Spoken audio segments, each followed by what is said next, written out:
देखो।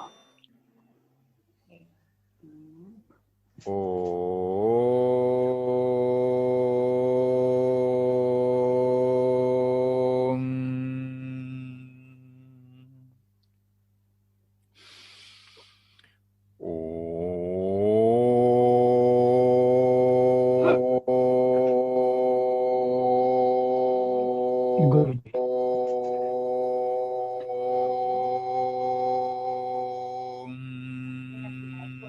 हाँ।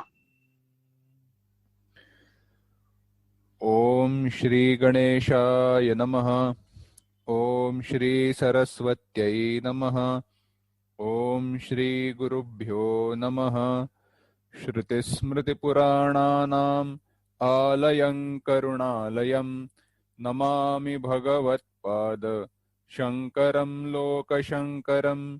शङ्करं शङ्कराचार्यं केशवं बादरायणं सूत्रभाष्यकृतौ वन्दे भगवन्तौ पुनः पुनः। ईश्वरो गुरुरात्मेति मूर्तिभेदविभागिने व्योमवद्व्याप्तदेहाय दक्षिणामूर्तये नमः।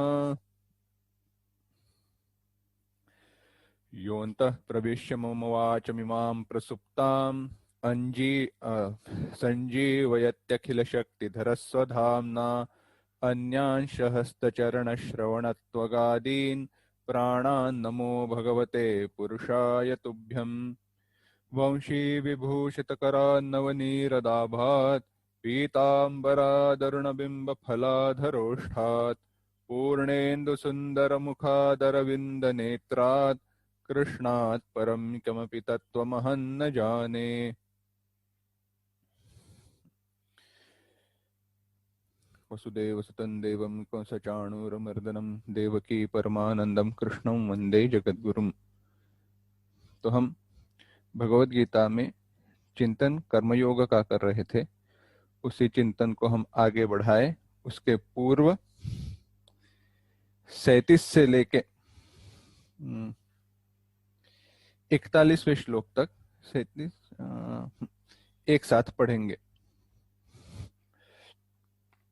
हतो वा प्राप्स्यसि स्वर्गं जित्वा वा भोक्ष्यसे महीम् तस्मादुत्तिष्ठ कौन्तेय युद्धाय कृतनिश्चयः सुखदुःखे समे कृत्वा लाभालाभौ जयाजयौ ततो युद्धाय युज्यस्व नैवं पापमवाप्स्यसि।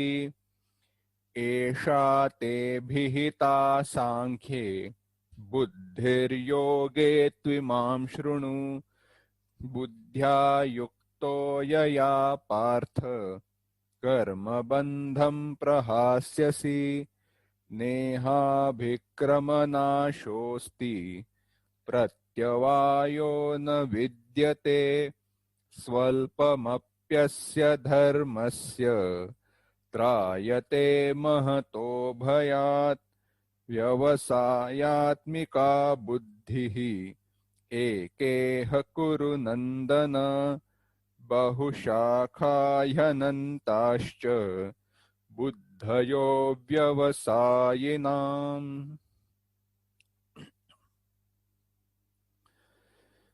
तो ज्ञान का उपदेश करने के बाद भगवान अर्जुन को अब कर्मयोग के बारे में बता रहे हैं। कर्मयोग क्या है, कर्मयोग की आवश्यकता क्यों है, कर्मयोग का आचरण कैसे करें, इसके बारे में हमारा चिंतन चल रहा था। उसमें हमने कुछ विचार देखे थे। एक विचार अंत में आया था जिसका चिंतन आज करके हम आगे बढ़ते हैं। तो कर्म का जब हम विचार करते हैं, पिछली कक्षा में हमने चिंतन करते हुए देखा था कि कर्म इस शब्द का विचार करते हैं या कर्म का विचार करते हैं तो खाना पीना सोना बैठना, इसे मुख्य अर्थ में कर्म कहा नहीं जाता। जिसका संकल्प किया गया है या संकल्प के साथ जो किया जाता है उसे ही प्रमुख प्रमुख अर्थ से कर्म कहा जाता है। जैसे हम पूजा के पूर्व संकल्प करते हैं, कोई धार्मिक कार्य रहता है, कर्म रहता है, उसके पूर्व में हम संकल्प करते हैं, इस प्रकार से गौणी रूप से हर कोई कर्म के पीछे, जैसे खाना पीना बैठना सोना, ऐसे इसमें से कुछ कर्मों के पीछे कोई हमारा मन ही मन संकल्प रहता है, इसीलिए हमारा अंदर ही अंदर मन ही मन कोई संकल्प रहता है, इसीलिए उसको भी कर्म कहा गया है। पर क्या शरीर से किया गया कर्म ही कर्म है? प्रश्न यह है, मैं जो भी कृति कर रहा हूं, यहां मैं शब्द उपयोग कर रहा हूं कृति, शरीर के द्वारा किया गया कार्य या कोई कृति, क्या वह कर्म है? नहीं। शरीर के द्वारा की गई कोई भी कृति या कोई भी कार्य कर्म माना नहीं जाता। तो कर्म क्या है? शरीर के द्वारा किया गया कर्म कर्म नहीं है, लेकिन मन के द्वारा जो किया गया है वही कर्म है। योग वशिष्ठ में भगवान वशिष्ठ महामुनि प्रभु श्री राम जी को जब सिखाते हैं, सीख देते हैं, तब बताते हैं, मनः कृतं कृतं राम न शरीर कृतं कृतं, ये नैवा लिंगिता कांता ते नैवा लिंगिता सुता। वो कहते हैं मन के द्वारा किया गया कर्म ही कर्म है, न कि शरीर के द्वारा किया गया। इसीलिए अगर हम जब भगवत गीता में हमने देखा था, बुद्ध्या युक्तो यया पार्थ, भगवान ने क्या कहा? ऐसे बुद्धि से युक्त होकर कर्म करो। जिस बुद्धि से युक्त होकर कर्म करने पर तुम कर्म के बंधन से मुक्त हो जाओगे। अब बुद्धि का विषय, बुद्धि का चिंतन क्यों बताया? क्योंकि कर्म जो है, कर्म का फल या कर्म, वह सब मानसिक स्तर पर है, मन के स्तर पर है। तो अगर कर्म बंधन का कारण मन की स्तर पर है, तो उसका उत्तर भी मन के स्तर पर ही होना चाहिए। और अगर उत्तर मन के स्तर पर होना चाहिए, तो इसीलिए भगवान कहते हैं बुद्ध्या युक्तो ये पार्थ। पर आप कह रहे हो भगवान ठीक है कि मनः कृतम कृतम राम, मन के द्वारा किया गया ही कर्म कर्म है, नहीं पता चलता, नहीं समझते, बताओ। ठीक है, उदाहरण दिया, ये नैवा लिंगिता कांता ते नैवा लिंगिता सुता। बहुत ही आम उदाहरण है, बहुत ही सीधा उदाहरण है। क्रिया एक ही है, आलिंगन, गले लगाना। पर पति जब अपने पत्नी को गले लगाता है और पति वही जब अपने पुत्री को गले लगाता है, तो दोनों समय में उसके मन में हुए भाव भिन्न है और दोनों समय निर्माण हुआ फल दोनों भिन्न है। इसके ही विरुद्ध उदाहरण, दृष्टांत दूसरे जगह पर मिलता है। वहां पे पत्नी ने पति को दिया हुआ आलिंगन और पत्नी ने पुत्र को दिया हुआ आलिंगन। आलिंगन यह क्रिया एक ही है, गले लगाना क्रिया एक ही है, पर क्रिया करने वाले के मन में जो भाव है उसके अनुसार उसको फल की प्राप्ति होती है। तो हम चाहे कितना भी पुण्यप्रद दिखाई देने वाला कर्म करे, पर मन में भाव अशुद्ध हो, मलिन हो, तो वह पाप कर्म ही होगा। दृष्टांत देखते हैं कैसे। एक सामान्य दृष्टांत है, रामायण में चलो। रामायण में मेघनाद में युद्ध जीतने के लिए जब हवन करना शुरू किया था, वो देवी की पूजा आरंभ की थी। पूजा करना, हवन करना, यज्ञ करना, यह तो कर्म तो धर्म का है ना, अच्छा है, पर उसके पीछे दूसरे का विनाश यह हेतु था। दूसरे का विनाश माने अच्छे का विनाश, यह हेतु था, स्वार्थपरता थी। इसीलिए वह कर्म एक दृष्टि से पाप ही था। थोड़ा इसको और गहराई में जाते हैं। हमने एग्जाम्पल देखा था, एक उदाहरण देखा था क्वेश्चन आंसर सेशन में। क्या था कि कोई एक साधु महात्मा है, तीर्थ यात्रा पर निकले हुए हैं, चल के उनके पैरों पे छाले पड़े हैं, शरीर पर कोढ़ है, बड़े दर्द में हैं, और ऐसे ही पेड़ के नीचे सो गए, थके हुए थे, उनको शरीर का कोई भान नहीं। अब उनकी ऐसी अवस्था देखकर कोई सज्जन घी लेकर गए और वो जो छाले थे उनके ऊपर, जख्म थे उनके ऊपर उन्होंने घी लगा दिया। अब घी लगा दिया तो हुआ ऐसे, पास ही में जो चींटियां थी, वो चींटियां वो घी के कारण उनके पास आई और उनको काटने लगी। अब उतने में थोड़ी देर बाद वहां पे कोई एक दुर्जन मनुष्य आया, गन्ना खा रहा था, देखा कोई ऐसे आदमी सोया हुआ है, पड़ा हुआ है, उसके मन में विचार है चलो उसको थोड़ा परेशान करते हैं। तो जो गन्ने खा रहा था उसके टुकड़े मुंह में से निकालकर उन्होंने उस साधु महात्मा के ऊपर फेंक दिए। अब हुआ ऐसे, जब गन्ने के टुकड़े आजू बाजू में गिरे तो गन्ने के टुकड़ों पर वो चींटियां घी को छोड़कर गन्ने के टुकड़ों पर चली गई, तो साधु महात्मा की जख्मों से दूर हुई। तो प्रश्न यह आता है, इसमें पुण्य कर्म किसने किया और पाप कर्म किसने किया?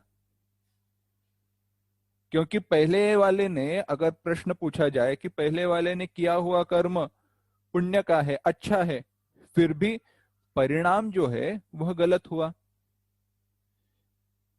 पहले सज्जन व्यक्ति ने चाहे कर्म अच्छा क्यों न किया हो, अच्छा दिखाई देने वाला क्यों न किया हो, उस साधु महात्मा को अगर तकलीफ हुई है, कठिनाई हुई है, तो वह पाप कर्म होना चाहिए।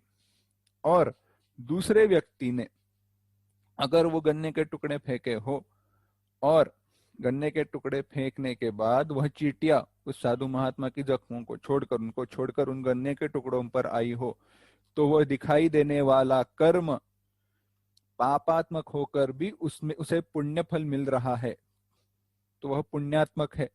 ऐसा अगर कोई विचार करे तो वह गलत है। कर्म फल को देखकर, यह वाक्य ठीक ठीक समझना और हर क्षण ध्यान में रखना, कर्म फल को देखकर, कैसा कर्म फल मिला है उसे देखकर किया हुआ कर्म पुण्य का है या पाप का है, यह कहा नहीं जा सकता और कह नहीं सकते। तो कर्म पुण्यात्मक है या पापात्मक है कैसे पता चले, कैसे डिसाइड होगा, कैसे निश्चित करें? बस यही देखो, वह कर्म करने वाले के मन में भाव क्या है, हेतु क्या है। जब सज्जन मनुष्य उस साधु महात्मा की मदद करने गए, भाव शुद्ध था, कर्म सही था, तो वह पुण्यप्रद कर्म ही था और उसका फल उस सज्जन को पुण्य के रूप में मिलेगा ही। दुर्जन ने चाहे जो कुछ भी किया हो, उसका फल साधु महात्मा को अच्छा मिला हो या कुछ भी हो, वह पापात्मक ही था। तो कोई पूछेगा, लेकिन अगर ये पुण्य का कर्म है तो उसका परिणाम गलत क्यों हुआ? यह पापात्मक कर्म है तो उसका परिणाम सही क्यों हुआ साधु महात्मा के लिए? तो बस उत्तर यही है, साधु महात्मा का वही प्रारब्ध था। तो अंत में हम इस विचार पर आते हैं कि हमारे द्वारा किया गया कर्म कोई भी हो, वह कर्म मानसिक स्तर पर ही होता है। तो अब अपने सारे कर्मों के बारे में विचार करना। जैसे आप माला जप रहे हो, माला जप रहे हो, उस समय आपके मन में क्या विचार है? जब ये विषय आया है तो एक छोटी सी बात बता देता हूं। एक ऐसे तो फर्क किया नहीं जा सकता, पर शब्द को लेकर मैं फर्क इसलिए बताना चाहता हूं क्योंकि वह समझना आवश्यक है। दो शब्द है ना, एक नाम जप और नाम स्मरण। यस्य स्मरण मात्रेण, यस, नाम जप और नाम स्मरण। तो नाम जप, ऐसे तो जप का अर्थ हम क्या समझते हैं, बार बार करना। पर इसीलिए मुझे विशेष अर्थ या विशेष शब्द जो भाता है वह है नामस्मरण। नाम के द्वारा किया गया स्मरण नामस्मरण है। भगवान का आप जब नाम ले रहे हो तो उस नाम के साथ उसका जो नामी है वह भगवान है, अगर उनका स्मरण उस नाम के साथ न हो तो कोई फायदा नहीं। नाम जब कैसा हो, हर नाम के साथ जब भी आप नाम, चाहे वो ओम नमो भगवते वासुदेवाय हो, ओम परमात्मा का कोई भी नाम हो, श्री राम जय जय राम हो, या कुछ भी हो, उस नाम के साथ वह भगवान और भगवान के रूप स्वरूप का चिंतन होना चाहिए, तभी वह और भी ज्यादा फलप्रद और पुण्यप्रद हो जाएगा। तो अब आते हैं दूसरा भाग। भगवान ने कहा बुद्धिया युक्त ये अपर्थ, उसमें कहा कि यह कर्म जो योग है उसमें फायदा क्या है, कोई उसमें नियम नहीं, कानून नहीं, जब चाहो जैसे चाहो आप कर सकते हो। जब चाहो जैसे चाहो क्यों कर सकते हैं, मानसिक कर्म है इसीलिए, मानसिक स्तर पर है इसीलिए, इसीलिए यह हर कर्म में हम अप्लाई कर सकते हैं। अब आगे चिंतन आने वाला है, अभी यहां पे देखते हैं निष्कामता। कर्मयोग में आवश्यक क्या है, निष्कामता। सकामता निष्कामता, कोई इच्छा ना रहना। प्रश्न भी बताते हैं, उत्तर हम बाद में देखेंगे। क्या कोई इच्छा की अभाव में हम कर्म कर सकते हैं? विचार करके देखिए, ऐसा कभी होता है क्या कि मुझे इच्छा नहीं है पर वह कर्म मैं कर रहा हूं? नहीं, कोई ना कोई प्रयोजन या कोई ना कोई हेतु होता ही है, उसके अलावा हम कर्म नहीं करते। चलो ऐसी बात है, आगे बढ़ते हैं। अब सकामता क्या है, फल की इच्छा क्या है, इसका विचार भगवान ने 3 श्लोकों में किया है, 42, 43, 44। भगवान कहते हैं यामिमां पुष्पितां वाचम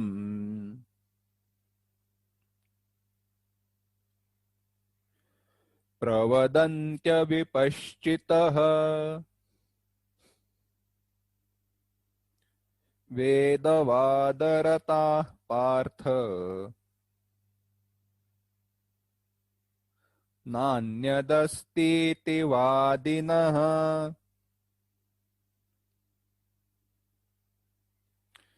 कामात्मानः स्वर्गपराः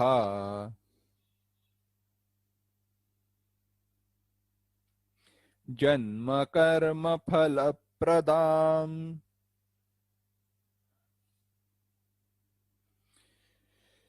क्रिया विशेष बहुलाम् भोगैश्वर्य गतिं प्रति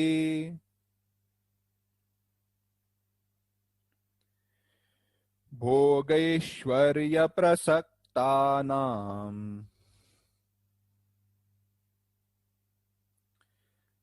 तया परत चेतसाम् व्यवसायात्मिका बुद्धिः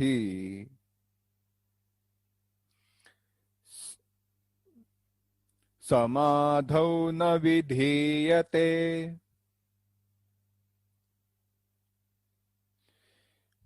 42, 43, 44 एक साथ।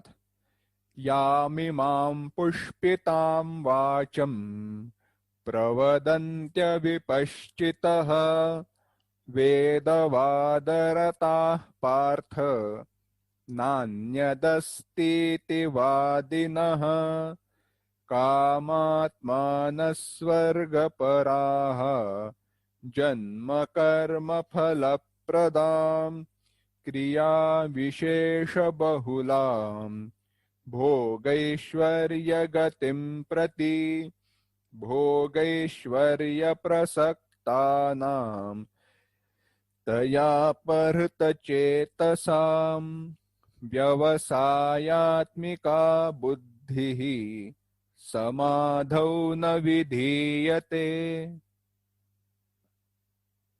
तो भगवान यहाँ पे सकाम मनुष्य, उनके स्वभाव, उनके विचार, आचरण, सिद्धांत, इनके बारे में कह रहे हैं। क्या कहते हैं?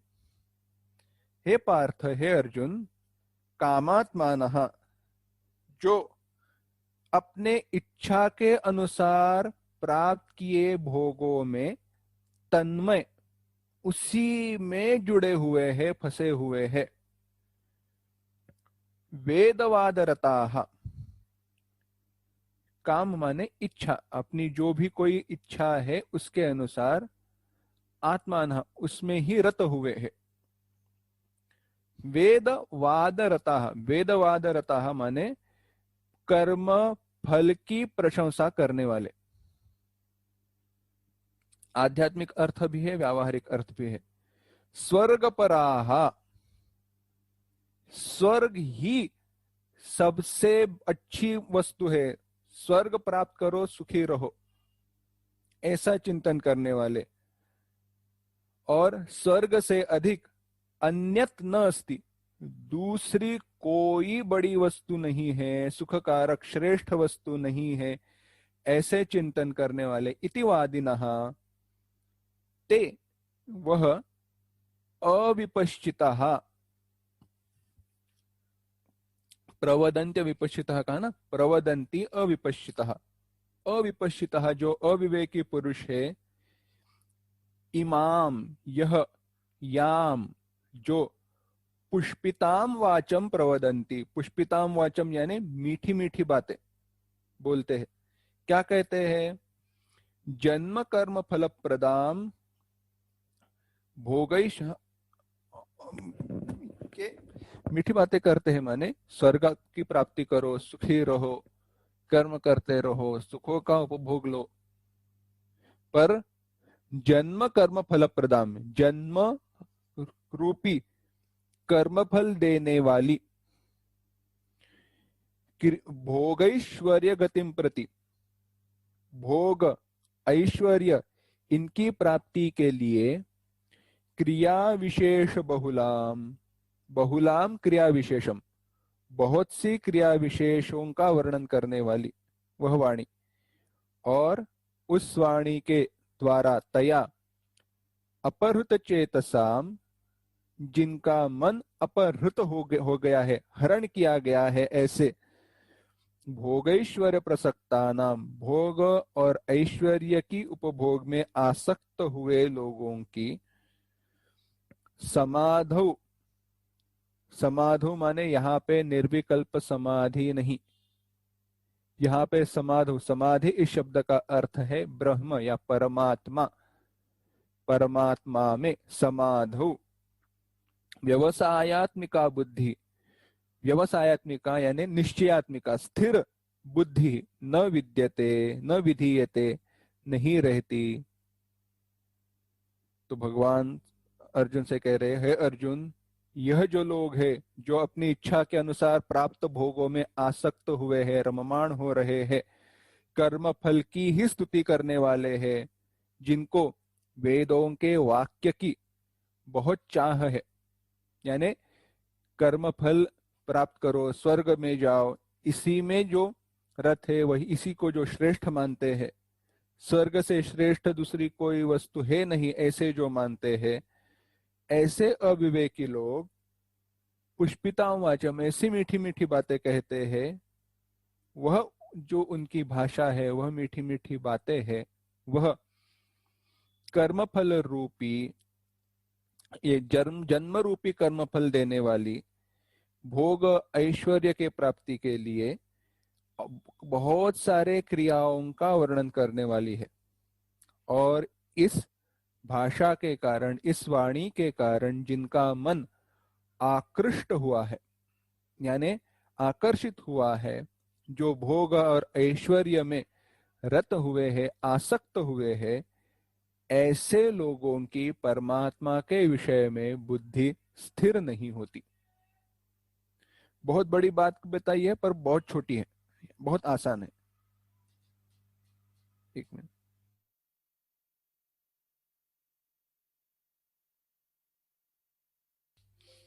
माफ करना। आध्यात्मिक बात समझने से पहले हम व्यावहारिक बात समझते हैं। चलो, भगवान ने कहा भोगों में जो रममाण हो रहे हैं, कर्मफल की स्तुति करने वाली है। अब मैं कहता हूं, चलो समझो आपको आईएएस ऑफिसर, आईपीएस ऑफिसर ऐसे बनना है। अगर आईएएस ऑफिसर बनना है तो वो तो आसान है नहीं, उसके लिए बड़ी मेहनत करनी पड़ती है। पर अगर आप कोई छोटे छोटे भोगों में आसक्त हो, चलो कभी यहाँ मूवी देखने चले जाओ, कहीं यूट्यूब पे वीडियो देखो, कभी वहां चले जाओ, और अगर आपकी ठीक ठीक से पढ़ाई हुई नहीं है तो क्या आप आईएएस बन पाओगे? नहीं। अगर आपको लगता है कि अरे यह तो सुख है ना, इसमें मजा आ रहा है, तो और आईएएस बन के क्या करना है, उसके लिए मेहनत क्यों करनी? चलो ऐसे ही, यानी हुआ ऐसे है, बाकी आपके सुखों के चक्कर में, बाकी जो भी आपके कर्म है, यानी मूवी को जाना, यहाँ टाइम पास करना, वहां टाइम पास करना, इनके कारण हुआ बस यही है कि आपकी बुद्धि, आपका जो मुख्य उद्देश्य है, उसमें स्थिर नहीं हुई है। भगवान यहाँ पे यही कह रहे हैं। यह जो लोग हैं, इसी को श्रेष्ठ मानते हैं क्या?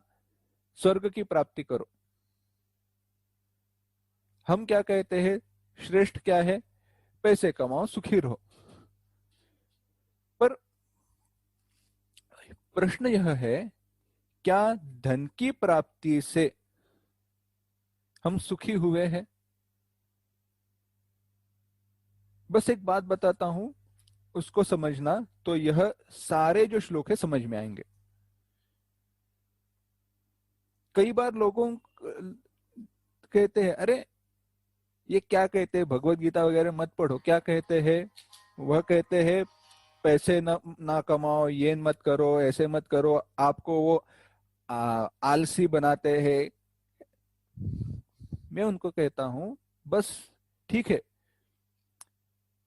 मैं सिर्फ इतना ही पूछना चाहता हूं, या इतना ही कहूंगा, अगर ऐसे आपकी समझ है तो बस यही समझना, चाहे मन मर्जी जितना चाहे उतना तुम धन अर्जित करो, बहुत पैसा कमाओ, उसके लिए कोई भी शास्त्र विरोध नहीं करता और नहीं करेगा, क्योंकि शास्त्र के पुरुषार्थों में अर्थ पुरुषार्थ है। धन इसको कमाना, इसको पुरुषार्थ कहा गया है, पर उस पैसे को कमाने में आप अपने सुख की कीमत चुकती मत करना।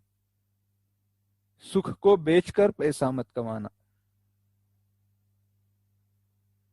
अगर पैसा कमाते हुए आप अपने सुख को बेच रहे हो तो कोई फायदा नहीं। एक उदाहरण बताते हैं।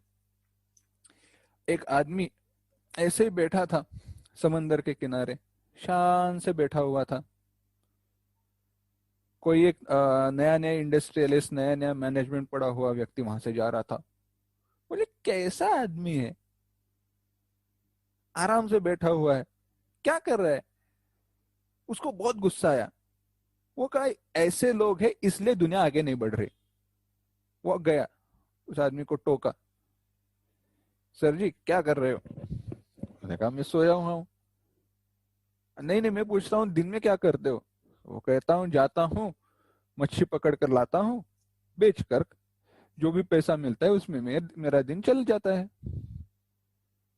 तो उसने कहा अच्छा, तो बाकी दिन ये कितना टाइम होता है? तो वो कहता है सुबह जल्दी जाता हूँ तो दोपहर तक मेरा सब हो जाता है, दोपहर के बाद में तो खाली बैठा हुआ रहता हूँ सुख से आराम से। तो ये लड़के ने पूछा आपको कभी ऐसे नहीं लगा और समंदर में अंदर जाए और बड़ी मछली कमाए? तो उससे क्या होगा, बहुत मछली कमाओगे तो पकड़ कर लाओगे तो बहुत सारा आप बेच पाओगे, बहुत सारा पैसा मिलेगा। हाँ ठीक है, बहुत सारा पैसा मिलेगा। उससे क्या करेंगे? जब आपको बहुत सारा पैसा मिलेगा तो आप बड़ी एक ट्रॉलर खरीद सकते हो, बड़ी नाव खरीद सकते हो।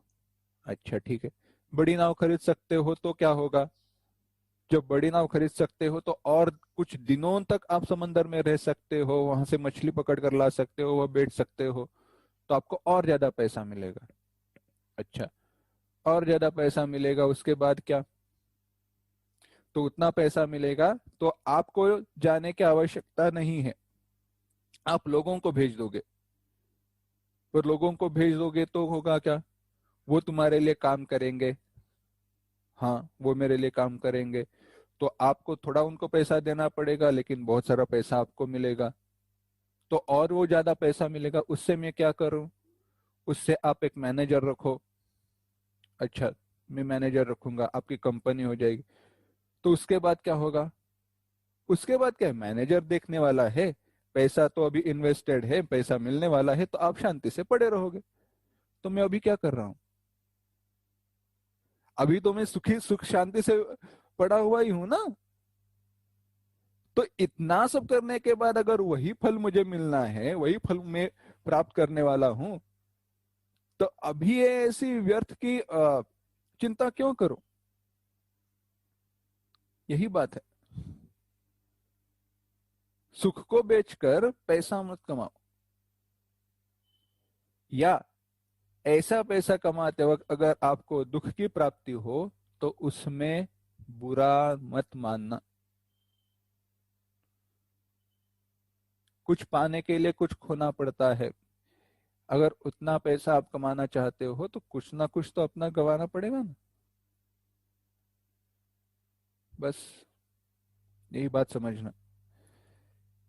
और कैसे पता है? दूसरे एक बात बताता हूं। उस दिन चिंतन करते करते यह विचार ध्यान में आया और बहुत भाया। देखो,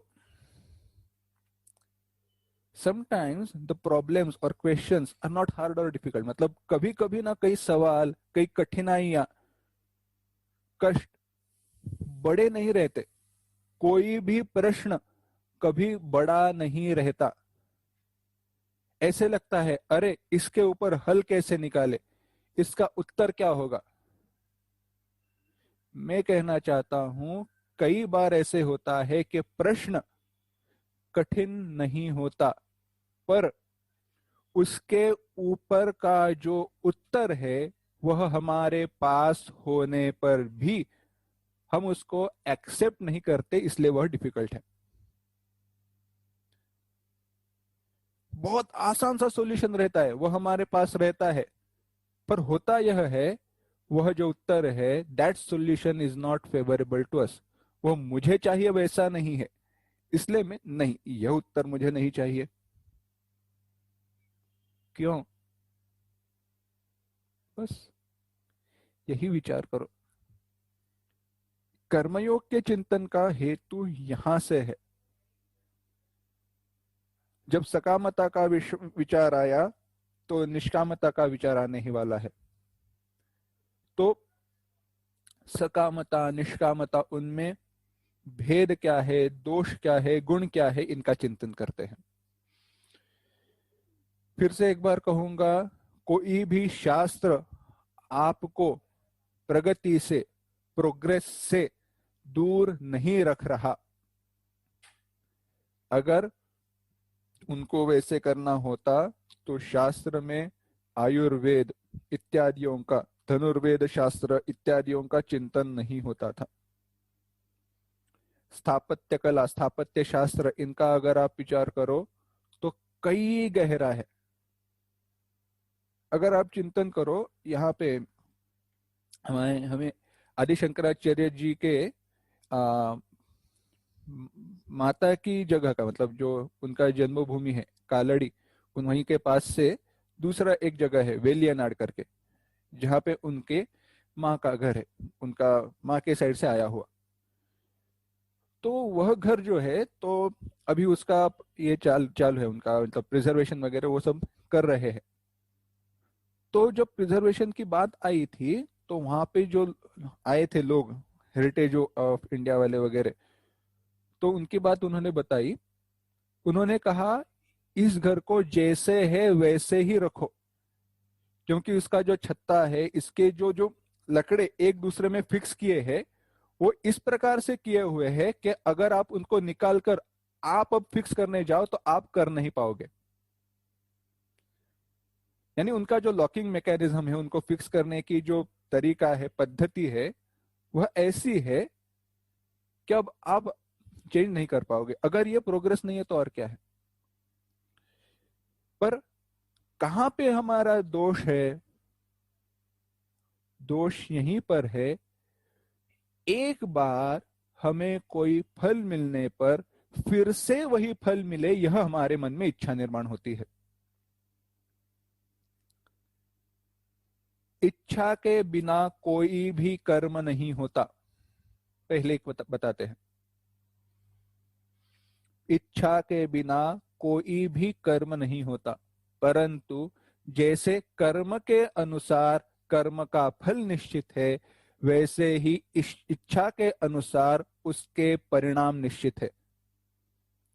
अगर इच्छा सही हो तो वह बंधन निर्माण नहीं करेगी, पर अगर इच्छा गलत हो, अगर, तो वह बंधन निर्माण करने वाली है। निष्कामता एक दृष्टि से कामना ही है। मुझे फल की इच्छा नहीं, यह इच्छा ही है। यह मेरा कर्तव्य है, इसीलिए मैं कर रहा हूं, एक दृष्टि से इच्छा ही है।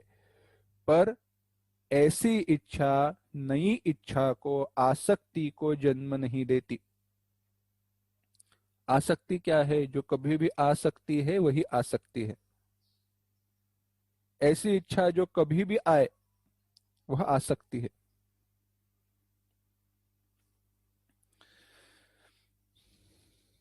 तो यही चिंतन है। इसीलिए सकामता का विरोध शास्त्रों ने किया है। बाद में जब यज्ञ का चिंतन आएगा, तब इसका विशेष विचार आएगा। सकामता का विचार क्यों है, विरोध क्यों है? क्योंकि स्वार्थपरता के कारण। चलो एक हाइपोथेटिकल एग्जांपल लेते हैं। समझो, अब एक छोटी सी एरिया लेते हैं जिसमें कोई, ये क्या कहते हैं, दाना बेचने वाला, धान बेचने वाला है। मैंने उसको सही सही दाम दिए बिना उसके पास से धान खरीदा, तो होगा क्या? उसको पैसा कम मिला है। अगर उसको पैसा कम मिला है तो वह नया धान उगाने के लिए अक्षम हो जाएगा। तो उसकी प्रोडक्टिविटी कहीं ना कहीं कम हो रही है। और अगर उसकी प्रोडक्टिविटी कम होते जाएगी तो जो भी धान अवेलेबल है मार्केट में वह कम हो जाएगा। अगर मार्केट में अवेलेबल जो धान है, जो भी है, वह कम होते गया, तो सप्लाई और डिमांड इस दृष्टि से देखा जाए तो उसकी कीमत बढ़ेगी। तो अंततोगत्वा अंत में जिसकी कीमत बढ़ी है उसके लिए जो मैंने पैसा उससे पहले ज्यादा मुनाफे समझकर लिया था, कम दाम चुकता करके, तो यहां पे मुझे ज्यादा पैसा बाद में देना पड़ेगा। This is a totally hypothetical example, पर मैं बात बताने के लिए बता रहा हूं। इसमें बहुत सारी बातें आएंगी। जब हम जगत की दृष्टि से विचार करते हैं तो बहुत सारी छोटी छोटी बातें आने वाली है। फिर मेरे कहने का हेतु यह है, जब आप किसी दूसरे से जो अपना नहीं है वह ले रहे हो, तो बस यही समझना आप अपने ही घर में चोरी कर रहे हो। क्योंकि उस समय आपको उसके परिणाम शायद समझ में नहीं आएंगे, दिखाई नहीं देंगे, पर बाद में उन परिणामों को आपको ही भुगतना है, उसकी कीमत आपको ही चुकती करनी है, आपको ही चुकानी है। चलो, तो अब इस आसक्ति से मुक्त होने के लिए भगवान कहते हैं, ऐसे आसक्ति, ऐसे ऐश्वर्य, ऐसे भाव, इनसे मुक्त हो जाओ। भगवान कहते हैं, त्रैगुण्य विषया वेदाः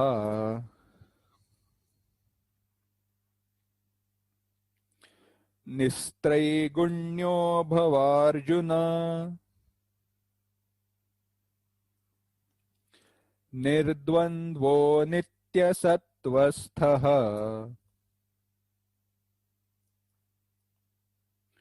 निर्योगक्षेम आत्मवान।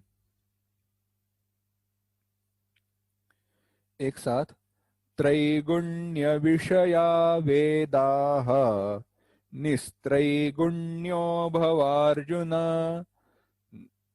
निर्द्वन्द्वो नित्यसत्त्वस्थः निर्योगक्षेम आत्मवान।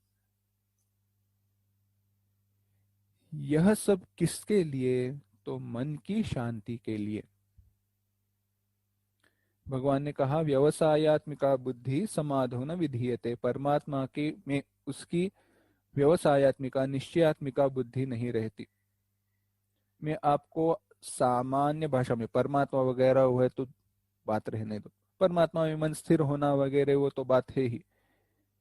जो आप एक व्यवहार में आप समझ सकते हो, ऐसे ही बात बताता हूं।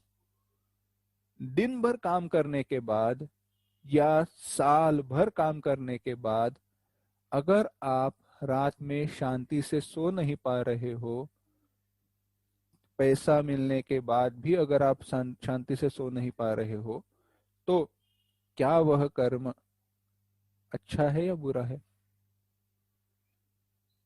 तो बस ऐसे बुद्धि से कर्म करो का ये कि यह सब करने के बाद भी आप शांति से सो पाओ। मैं शांति से सो पाओ इसके लिए क्या इसलिए कह रहा हूं, आपकी बुद्धि अगर विक्षिप्त हो, विचलित हो, यहां वहां भटक रही हो, स्थिर ना हो, जिसमें इंग्लिश में हम कहते हैं ना, डिस्टर्ब माइंड, एजिटेटेड माइंड, ऐसे हो तो नींद नहीं आने वाली। जब भी मन शांत रहेगा, यानी बुद्धि निश्चयात्मिका रहेगी, एकाग्र रहेगी, तभी आपको नींद आने वाली है। अगर ऐसे आप चाहते हो, शांति से सोना चाहते हो, तो यानी इतना कर्म करने के बाद, इतना पैसा कमाने के बाद भी, तो बस यही करो। क्या करो? भगवान कहते हैं, त्रैगुण्य विषया वेदाः निस्त्रैगुण्यो भवार्जुन। भगवान कहते हैं, अर्जुन, हे अर्जुन, वेदाः त्रैगुण्य विषयाः। जो वेद है वह जो कुछ भी वर्णन कर रहे हैं, क्या कह रहे हैं? तीन गुणों के कार्य, उनके रूप, ऐसे उसी का वर्णन करते हैं। तीन गुण यानी सत्व गुण, रजोगुण, तमोगुण, उनके भोग, उनकी प्राप्ति के साधन, इसी का वर्णन करने वाले हैं। इसीलिए निस्त्रैगुण्यो भवार्जुन, जगत में मिलने वाले भोग और उनके साधन, इनमें आसक्ति रहित हो जाओ। इच्छा रहित नहीं, आसक्ति रहित हो जाओ। निर्द्वंद्व, द्वंद्व से मुक्त हो जाओ। नित्य सत्वस्थ, परमात्मा के प्राप्ति की इच्छा करने वाले परमात्मा में स्थित हो जाओ। निर्योग क्षेम, योग और क्षेम इनकी इच्छा न करने वाले, और आत्मवान, जिसका अंतःकरण अपने अधीन है, ऐसे हो जाओ। भगवान ने कहा देखो, त्रैगुण्य विषय वेदा, जगत में जब जगत का वर्णन किया गया है, शास्त्रों ने चिंतन किया है, कहा है यह 3 गुणों का बना हुआ है, सत्वगुण, रजोगुण, तमोगुण। और इन गुणों से बना हुआ है। इतना ही नहीं, सारे जो भोग्य पदार्थ है वह भी सात्विक, राजसिक, तामसिक इन गुणों से बने हुए हैं। इनका उपभोग करने वाले जीव भी सात्विक, राजसिक, तामसिक गुणों से बने हुए हैं। तो इन गुणों के कार्य जो है, यानी भोग और उनके साधन, इनके प्रति निस्त्रैगुण्यो भव, इनमें आसक्ति रहित हो जाओ। आसक्ति रहित होना और इच्छा रहित होना, फर्क क्या है? एक बार उपभोग के बाद, एक बार अनुभव करने के बाद फिर से वही अनुभव मिलते रहे, यह इच्छा आसक्ति है। ठीक से सुनना, एक बार अनुभव मिलने के बाद, एक बार वह भोग मिलने के बाद फिर से वैसे ही वही उपभोग मिलते रहे, यह विचार आसक्ति है। साथ एक आसान सा उदाहरण बताते हैं कैसे वह आसक्ति आपको दुख पहुंचाने वाली है। शायद हमने ये उदाहरण पहले देखा है। आप कोई वस्तु खरीदने गए, वस्तु की कीमत क्या थी? 10 रुपए। मिल कितने में ही रही है? 10 रुपए मिल रही है। उसकी मैक्सिमम रिटेल प्राइस, वह मूल्य का बताया है 20 रुपए। अच्छा, 50% डिस्काउंट में मिली, आपने खरीदी। तो अगली बार आपकी इच्छा क्या है? फिर से वह वस्तु मुझे 10 रुपए में ही मिले। मजे की बात देखो, एकदम आसान। हाँ, कैसे हमारा मन हमें कैसे फंसाता है। Amazon great deals, festival deals वगैरह हम देखते हैं ना, 70% डिस्काउंट, स्पेशल 60% डिस्काउंट, वो 24 आवर ऑफर वगैरह, कुछ ना कुछ तो चालू रहता है उनका। एक दिन देखते हुए ऐसे मन में विचार आया, अच्छा तो वह जो वस्तु है उसका जो मूल्य है, उसका उन्होंने कितना 40% कम किया, चलो कम कर दिया। बट अदरवाइज बाकी दिनों में वो 30% कम पे मिलती है। यानी 100 रुपए के वस्तु उस दिन 60 रुपए में मिल रही है, बाकी दिन में 70 रुपए में मिल रही है। तो क्या मैं वह वस्तु मुझे चाहिए इसलिए खरीदता हूं, या 70 रुपए की 60 रुपए में मिल रही है इसलिए खरीदता हूं? विचार करिए। या उल्टा भी है, वह वस्तु ऐसे ऐसे टाइम पे मुझे 70 रुपए की 60 रुपए में मिलेगी, इसलिए आवश्यकता होने पर कुछ दिनों के लिए मैं रुका रहता हूं। ऐसे क्यों? नया मोबाइल तो खरीदना है, अब पुराना मोबाइल पुराना हो गया, कैमरा चलता नहीं, स्लो हो गया है, चलो नया मोबाइल आवश्यक है, अच्छा है, तो क्या करें? अरे नहीं, अभी तो दिवाली आएगी, ये नवरात्रि आएगी, नवरात्रि का सेल शुरू हो जाएगा, 1 महीना काट लेते हैं। ऐसे क्यों होता है? ये आसक्ति है कि हाँ कम में मिलता है तो फिर से वैसे ही मिले। और जब आप रुके लेकिन आपको जो मॉडल चाहिए मोबाइल का वह नहीं मिला, तो हुआ क्या? दुख हुआ। यही बंधन है, बस, बाकी कुछ नहीं। इसीलिए कहा निस्त्रैगुण्य, आसक्ति रहित हो जाओ। इच्छा होना बुरा नहीं है, इच्छा हमारा स्वभाव है, हम इच्छा करेंगे ही। अगर हम इच्छा ना करने लगे तो सारे मुक्त हो जाएंगे,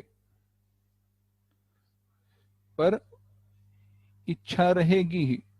पर उसको कोई अच्छी जगह पर मोड़ दो, कहीं पे अच्छी जगह पर उसको ले जाओ, तो उसका बंधन निर्माण नहीं होगा। इसीलिए भगवान कहते हैं क्या करो? निर्द्वंद्व, द्वंद्व हर्ष, शोक, सुख, दुख, इन सारे द्वंद्वों से मुक्त हो जाओ। अब द्वंद्व कैसे? सुख दुख, लाभ हानि, कीर्ति अपकीर्ति, यह जो जोड़ियां है इसे द्वंद्व कहा गया है। सुख दुख, कोई कर्म करने के बाद जो भी परिस्थिति है वह आपके लिए अनुकूल हुई, आपको जैसे चाहिए वैसे हुई तो सुखी है, सुख है। अगर आपको चाहिए वैसे ना हुई तो दुख है। अनुकूलम वेदनीयम सुखम, प्रतिकूलम वेदनीयम दुखम। अनुकूल है तो सुख, प्रतिकूल है तो दुख। विचार करो, अनुकूल हो या प्रतिकूल हो, उससे मेरा कोई लेना देना नहीं, तो आप नित्य सुखी हैं। कोई कर्म करने के बाद कोई मुझे अप्रिशिएट क्यों नहीं करता, मैंने इतना अच्छा कर्म किया, तो क्या है? दुख है। ये करे, अप्रिशिएट करे तो सुख है। तो इससे भी दूर रहो, कर्म करो बस। अप्रिसिएशन के बारे में अगर आप चिंतन करो तो सुख दुख की उलझन में फंस जाओगे। लाभ हानि वही प्रकार से है। हाँ, इस एक और विचार जो बाद में आने वाला है, पर मैं अभी बता देता हूं, फिर से एक बार आपको याद दिलाता हूं। कर्म योग, जब हम कर्मयोग का चिंतन करते हैं तो ऐसे मत सोचना कि किए हुए कर्म का मुझे फल नहीं मिले तो भी चलेगा। कर्मयोग यह नहीं कहता किए हुए कर्म का फल मुझे ना मिले तो भी चलेगा, ऐसे कर्मयोग नहीं कहना चाहता। यानी मैं नौकरी करूं, मैं जॉब पर जाऊं, पर महीने के अंत में मुझे पगार ना मिले तो भी चलेगा, ऐसा विषय बिल्कुल नहीं है। कर्मयोग क्या कहना चाहता है? कर्मयोग यही कहना चाहता है आप ऐसा ही फल मिले ऐसी इच्छा मत रखो। यानी एग्जाम्पल देखा था, फिर से बताता हूं। कोई प्रोजेक्ट के लिए आपको बताया गया कि यह प्रोजेक्ट के लिए आपको इतना इतना पैसा मिलने वाला है। इसके बाद प्रोजेक्ट अच्छा हो बुरा हो कैसे भी हो, उसका जो आपको पैसा मिलने वाला है, जो भी कोई फल मिलने वाला है, उतना मिलेगा, मिलना ही चाहिए, यह देखना। यानी अगर कोई कर्म का अगर 100 रुपया बताया गया है तो 100 रुपया आपको मिलना ही चाहिए, क्योंकि वह जो भी कोई कीमत है वह पहले से ही तय कर चुके हैं।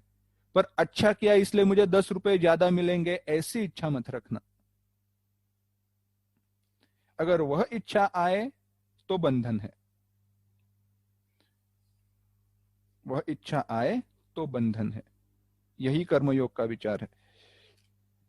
तो क्या करे ऐसे होने के लिए?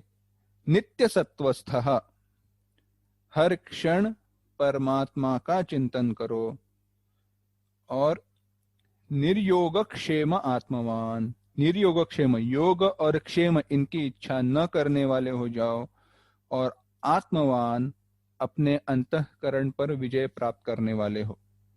अब यह जो बातें हैं, यह व्यावहारिक स्तर से ऊपर उठकर एक आध्यात्मिक स्तर पर आ जाती है। यहां पर कर्मयोग का जो विचार है वह ज्यादा साधक के लिए लागू होता है, न कि गृहस्थ के लिए। गृहस्थ के लिए इसका विचार किया जा सकता है, पर वह भिन्न दृष्टि से। देखना कैसे है। नित्य सत्वस्थ, यानी नित्य परमात्मा का ही चिंतन करने वाले हो जाओ। अगर नित्य कोई परमात्मा का चिंतन करने लगे तो बाकी कर्म कौन करेगा? कर्म करते वक्त परमात्मा का चिंतन नहीं, केवल परमात्मा का चिंतन मुश्किल है। और निर्योग क्षेम, योग माने अप्राप्त से प्राप्ति। और जो हम मेरे पास नहीं है वह प्राप्त हो उसे कहते हैं योग, और जो मेरे पास है उसका मैं रक्षण करना चाहता हूं उसे कहते हैं क्षेम। अप्राप्तस्य प्राप्ति ही योगः, प्राप्तस्य प्राप्ति, प्राप्तस्य रक्षणम क्षेमम। अगर योगक्षेम का चिंतन ना किया जाए तो वह साधक परिपूर्ण अवस्था तक पहुंचा है। जो गृहस्थ है, अगर मेरे ऊपर मेरे कोई 4 व्यक्ति निर्भर करते हैं अपनी जीवनी के लिए, तो उनके लिए मैं योगक्षेम का चिंतन बिल्कुल ना करूं, ऐसे हो नहीं सकता। कहीं ना कहीं मन में मुझे धन का अर्जन करना चाहिए, मुझे पैसे कमाना चाहिए। क्यों कमाना चाहिए? क्योंकि मेरे परिवार वाले सुखी रहे, परिवार वाले अच्छे रहे। यह चिंतन होना, यह एक मन में विचार रहना बात सही है। जो मैंने प्राप्त किया है वो अच्छे तरीके से इन्वेस्ट हो, अच्छे जगह पर खर्चा हो, उसका रक्षण हो, यह विचार करना बात सही है। पर यह जिसका चिंतन है उसके लिए कर्म बताया गया है, कर्मयोग नहीं। ऐसे बंधन जिसके लिए शिथिल हुए हैं, कम हुए हैं, ऐसे व्यक्ति के लिए ही कर्मयोग ज्यादा लागू होता है। अगर आश्रमों के दृष्टि से विचार किया जाए तो ऐसे कहना, जिन्होंने अभी अभी गृहस्थ आश्रम में प्रवेश किया है, यानी अभी अभी जिनकी शादी हुई है, जिनके ऊपर पत्नी, उनके पिता, माता, उनका पुत्र या ऐसे निर्भर करते हैं, वह कर्मयोग का इस प्रकार से चिंतन नहीं कर पाएंगे। उनके लिए भी कर्मयोग है, पर इस प्रकार से नहीं कर पाएंगे।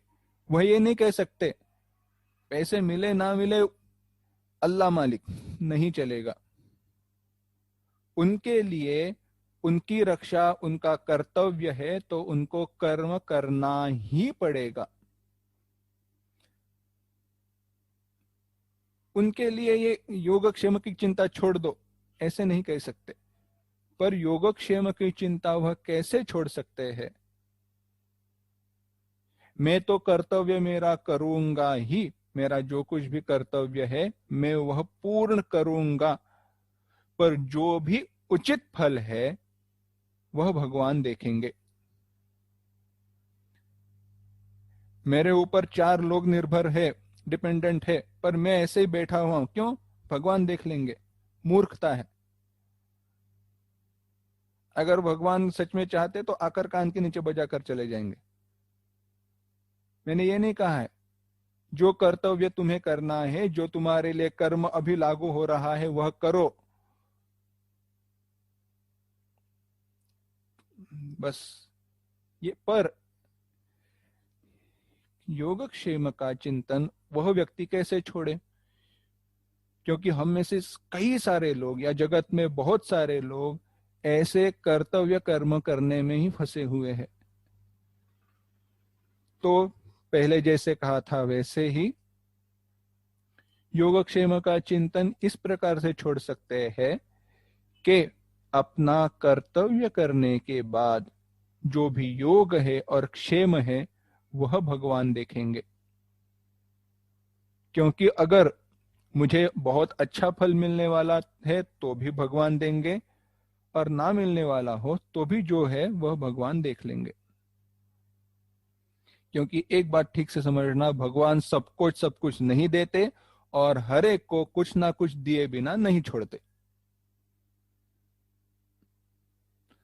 बस योगक्षेम का चिंतन साधक कैसे करे? जिसके ऊपर कोई ऐसे डिपेंडेंट नहीं है, निर्भर नहीं है, उसको तो कोई आवश्यकता है ही नहीं ना। भगवान योग और क्षेम दोनों देख ही लेंगे, क्या चिंतन करना है? ना उसको किसी से लेना देना है ना कुछ है, भिक्षा मांगकर जिंदगी काट रहा है। अपने आत्म शरीर, अपने शरीर के रक्षण के लिए जितना आवश्यक है उतना ही तो उसको चिंतन करना है। तो बाकी वक्त क्या करे? भगवान का चिंतन, नाम स्मरण करे। और अगर इच्छा है, उसमें उसकी प्रवृत्ति है, तो लोगों की मदद करे, सोशल वर्क करते रहे, बस। यही एक कर्मयोग का अंग है। अब इन सब के लिए कैसे है, ऐसे देखना, जो भी कर्मयोग का चिंतन हो रहा है वह इसीलिए हो रहा है कि मेरी चित्त की शुद्धि हो जाए, मेरा मन शुद्ध हो।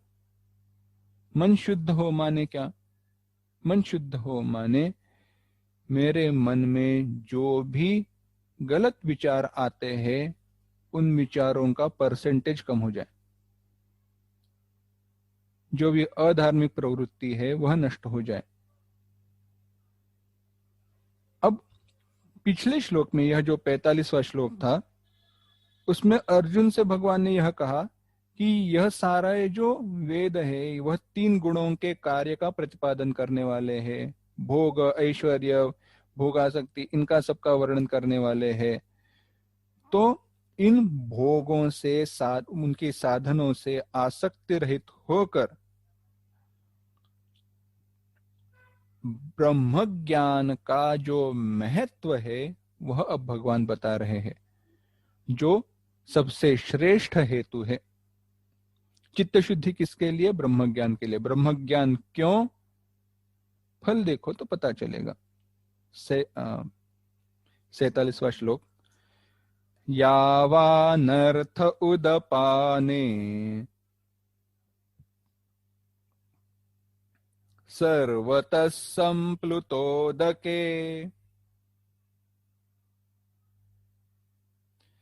तावान् सर्वेषु वेदेषु ब्राह्मणस्य विजानतः।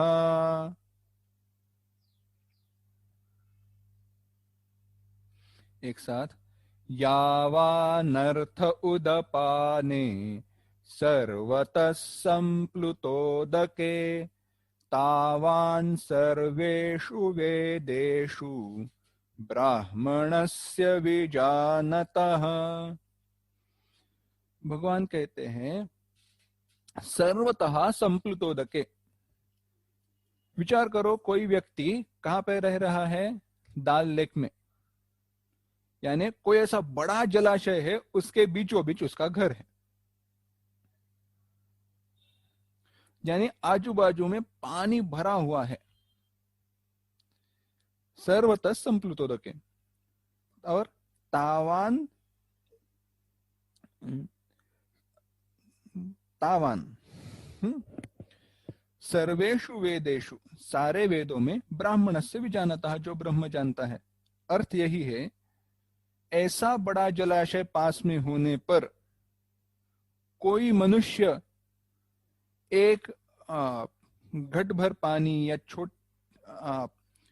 एक बूंद पानी के लिए, थोड़े पानी के लिए यहां वहां नहीं घूमता, क्योंकि पूरा पानी का जलाशय ही उसको प्राप्त हुआ है। यानी ऐसा फल प्राप्त हुआ है जिसमें सारे छोटे छोटे फल आ गए हैं।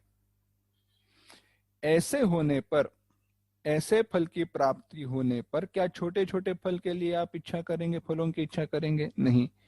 इसी प्रकार से जिसको ब्रह्म ज्ञान की प्राप्ति हुई है वह व्यक्ति वेदों में दिए गए छोटे छोटे फलों की इच्छा नहीं करता। कैसे हम समझे? बस बता देता हूं।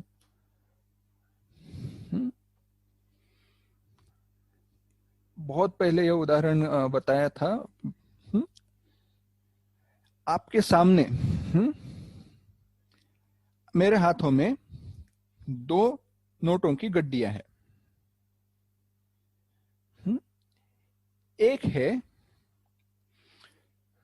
100 रुपए की, या अभी 2000 के नोटों की इतनी बड़ी गड्डी है जिसकी कीमत है 2 लाख रुपए, 2 करोड़ रुपए। चलो क्या पीछे रखना, बात की ही तो बात है। 2 करोड़ रुपयों की गड्डी है और बाजू में 10-10 रुपयों के बड़ी बड़ी गड्डियां, उससे भी बड़ी। पर उन सारी गड्डियों को इकट्ठा करने के बाद 1 लाख भी कीमत नहीं होती। एक गड्डी है इतनी 2 करोड़ की, और इतने बड़ी बड़ी बहुत सारी गड्डियां हैं, ये पैसों की ये है कि उनकी कीमत 1 लाख भी नहीं होती। अब आप किसको उठाओगे? प्रश्न है, आप किसको उठाओगे? जो 2 करोड़ की वही उठाओगे ना। और अब 2 करोड़ की मिलने के बाद क्या वो छोटी गड्डियां उठाने के लिए आप नीचे झुकोगे? वे जो बचपन में एक कहानी सुने करती थी, कितनी सच है कितनी गलत है पता नहीं। तो बिल गेट्स के बारे में कभी बताई गई, कभी वैरन बफे के बारे में बताई गई, जो कुछ भी हो, वो व्यक्ति बहुत पैसा कमाता है, बस समझो। वो रास्ते से जा रहा था, जेब में से कुछ पैसे गिर गए, 2-4 हजार डॉलर वगैरह रहेंगे, वह आगे चलते ही गया। अभी के इसमें कहना है तो 20 हजार रुपए उसके जेब में से गिर गए, वह चलते गया। पीछे से एक आदमी आया, उसने पैसे उठाए, रुका कर कहा, अरे ये पैसे आपके नीचे गिर गए हैं, उठाए क्यों नहीं? तो वह व्यक्ति ने कहा, वह उठाने के लिए मैं नीचे झुक जाऊं, उतने में उससे ज्यादा पैसे में कमाता हूं, तो मैं क्यों उठाऊं? कथा कहने का हेतु यही है कि जब आपके पास सुख का सागर ही मिला है तो छोटे छोटे सुखों के पीछे क्यों भागना? कर्मयोग इसी को उल्टा करते हैं। छोटे छोटे सुखों के पीछे भागने से पहले परावृत्त करके, रोक कर बड़े सुख की प्राप्ति कराने का कार्य करता है। व्यवहारिक दृष्टि से अगर कर्मयोग को समझना है तो ऐसे ही समझो। चवन्य अठन्या इकट्ठा मत करना। फिर से कहता हूं, इस जगत के सुख सुख है ही नहीं। अगर सच में सुखों का चिंतन करना है तो वेदों में देखो, स्वर्ग के सुख का चिंतन देखो, भगवान के प्राप्ति के सुख का चिंतन देखो, ब्रह्मलोक की प्राप्ति के सुख का चिंतन देखो। अरे यहाँ के सुख तो क्या है, बस अगर उनका विचार करो तो भी बड़ी बात है, पर हम इसकी इच्छा नहीं करते। चलो ये बात तो रहने दो। कर्मयोग का अब हेतु समझ में आए तो समझ लेना कि छोटे छोटे सुखों से परावृत्त करके बड़े सुख तक लेकर जाने वाला अगर कोई है तो वह कर्मयोग है।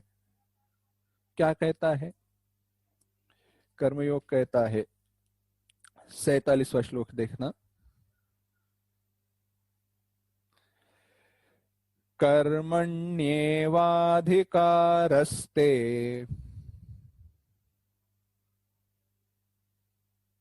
मा फलेषु कदाचन मा कर्मफल हेतुर्भूः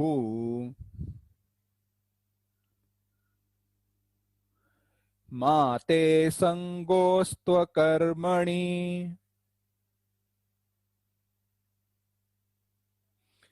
कर्मण्येवाधिकारस्ते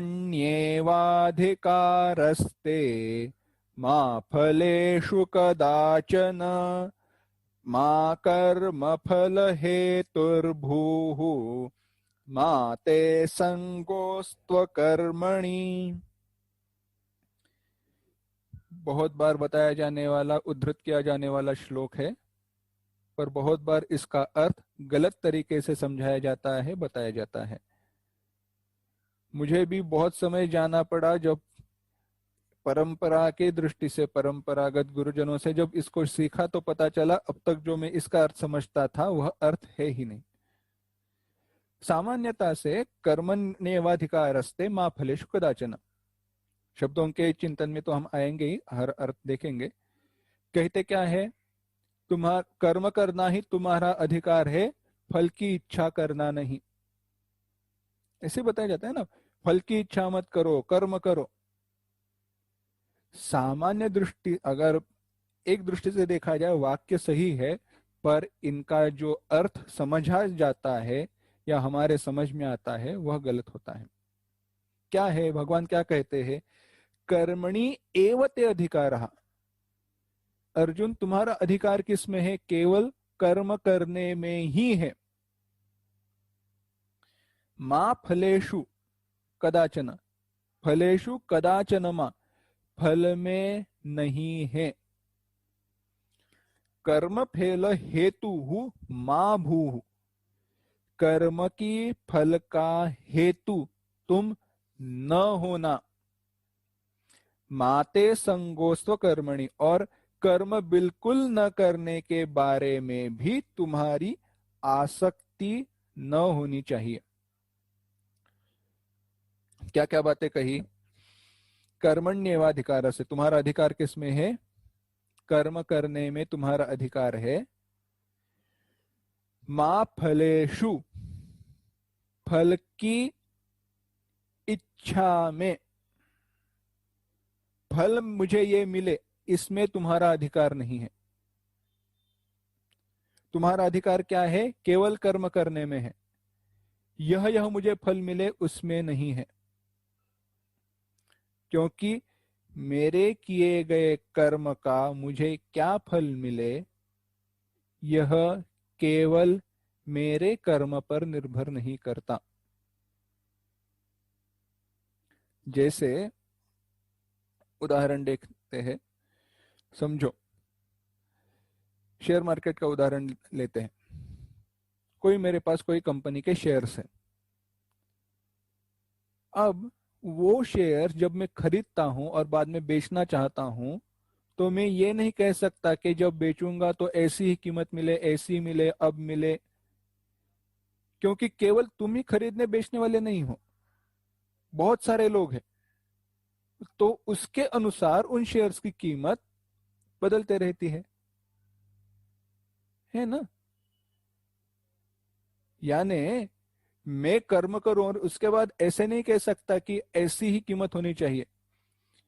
कई बार अगर जो डेली ट्रेडिंग करते हैं या फिर वो है, उनको पता रहेगा, आप जब आप बेचते हो तो जब बेचा जाता है तो उसमें अगर 2-3 सेकंड का लैग हो, गैप हो, तो उसमें जो आपने जो कीमत देखी है वह कीमत और जिस कीमत पर बेचे गए हैं वह कीमत, उसमें थोड़े पैसों का फर्क रहता है।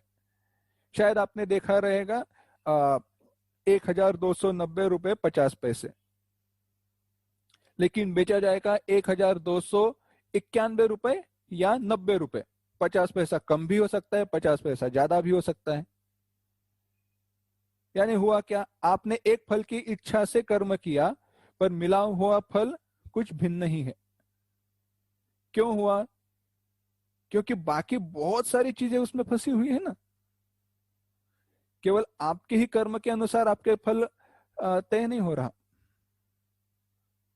इसीलिए अधिकार किस में है? कर्म में ही है।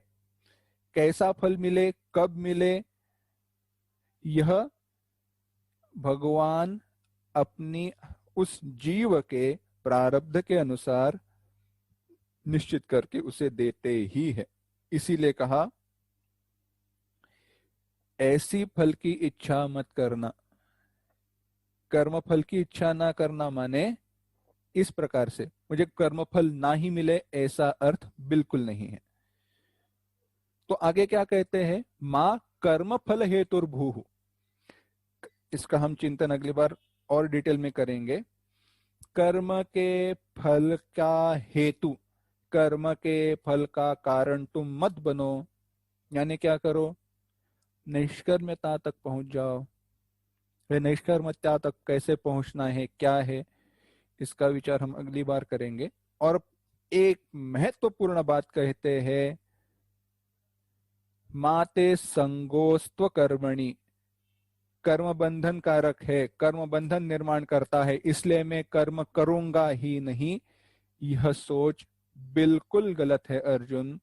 कर्म ना करने में तुम्हारी आसक्ति नहीं होनी चाहिए। दूसरी जगह पर बाद में भगवान कहेंगे, जब हमने जीव रूप से कर्म किया है, जब हमने यह देह धारण किया है, तो देह के साथ कर्म हमारे साथ जुड़ गया है। हम खाली बैठे रहे तो मन के द्वारा जो भी विचार चलते हैं उनके द्वारा कोई ना कोई कर्म होते ही रहता है। तो पूरे तरीके से जीव को अकर्म, कर्म के बिना रह पाना मुश्किल है। तो क्या करे, यह कर्मयोग क्या है, इसका अभी विस्तार भगवान बताने वाले हैं, पर उसका चिंतन हम अगली बार करते हैं।